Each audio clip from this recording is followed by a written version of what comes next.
तीन महत्वपूर्ण सवाल हैं। एक सवाल ये है कि जब खतौली का चुनाव हो रहा था तो मुख्यमंत्री जी आते हैं, कवाल कांड का जिक्र करते हैं और जो खाई एक मुस्लिम और खासकर जाट समाज के अंदर पटने का काम हुआ था उसका जिक्र भाजपा के नेता बार बार करते हैं। तो क्या ये राजनीतिक महत्वाकांक्षा के चलते अब इस खाई को जबरदस्ती पाटा जा रहा है, इस भाईचारे को जबरदस्ती बुलाया जा रहा है? कोई राजनीतिक मजबूरी है, सियासी समीकरण बनाए जा रहे हैं अब, या जो भाजपा जिक्र करती है कि नहीं देखिए कवाल कांड की यादों को भुलाया नहीं जा सकता, क्या भूल सकते हैं आप लोग?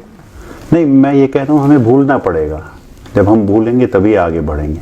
आपने देखा अभी परसों भाईचारा सम्मेलन कितना बड़ा सम्मेलन हुआ है।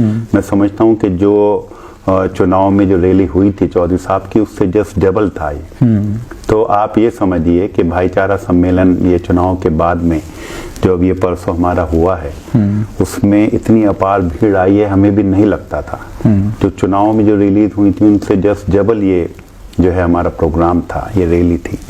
तो लोग बाग आए, उन्होंने बहुत प्यार से सुना और जो तरीका हमारे नेता माननीय जयंत चौधरी जी का बताने का कहने का होता है, जो सोच जिसको लेकर आगे बढ़ रहे हैं, मैं समझता हूं कि लोग बाग उसके साथ जुड़ेंगे और ये एक बड़ी कामयाबी मैं समझता हूं कि गठबंधन की और हम लोगों की होगी है। तो जिस बात का सर मैं जिक्र कर रहा था, क्या वो इतिहास में काला धब्बा है? कवाल जैसी जो घटनाएं होती हैं समाज में, क्या ये एक बदनुमा दाग है समाज के लिए और क्या उसको भरने के लिए? क्योंकि मैं सवाल इसलिए दोबारा आपसे पूछ रहा हूँ क्योंकि देखिए खतौली में उन चीजों को दोबारा रिपीट किया जाता है। मंत्री संजीव बालियान जब जनता के बीच गए, खासकर अपने समाज के बीच, तो उन्होंने उस बात का जिक्र किया कि क्या आप उन चीजों को भूल गए हैं, और उन्होंने मीडिया के सामने भी कहा कि भुलाई नहीं जा सकती ये चीजें।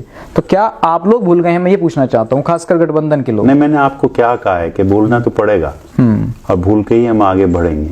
जब हम उन चीजों को पीछे छोड़ेंगे, जो होना था, जो गुजरना था वो गुजर गया है और हमें अब आपस में प्यार मोहब्बत भाईचारे के साथ रहकर, एक दूसरे के काम आकर, एक दूसरे के लिए खड़े होकर, कब तक हम धर्म मजहब और जातियों के ऊपर लड़ेंगे? लड़के कोई भी मुल्क, चाहे वो देश हो, चाहे कोई समाज हो, कोई तरक्की नहीं कर सकता। हमें, मैं ये कह रहा हूँ कि जो गलती किसी की रही होंगी इधर से या उधर से, उनको भूल के हमें आगे बढ़ना पड़ेगा। जब भी हम लोग जो है, मैं समझता हूँ कि आगे बढ़ सकते हैं और भाईचारे से बढ़ के मैं कोई चीज समझता नहीं हूँ। खड़े होकर कब तक हम धर्म मजहब और जातियों के ऊपर लड़ेंगे? लड़के कोई भी मुल्क, चाहे वो देश हो, चाहे कोई समाज हो, कोई तरक्की नहीं कर सकता। हमें, मैं ये कह रहा हूँ कि जो गलती किसी की रही होंगी इधर से या उधर से, उनको भूल के हमें आगे बढ़ना पड़ेगा। जब भी हम लोग जो है, मैं समझता हूँ कि आगे बढ़ सकते हैं और भाईचारे से बढ़ के मैं कोई चीज समझता नहीं हूँ।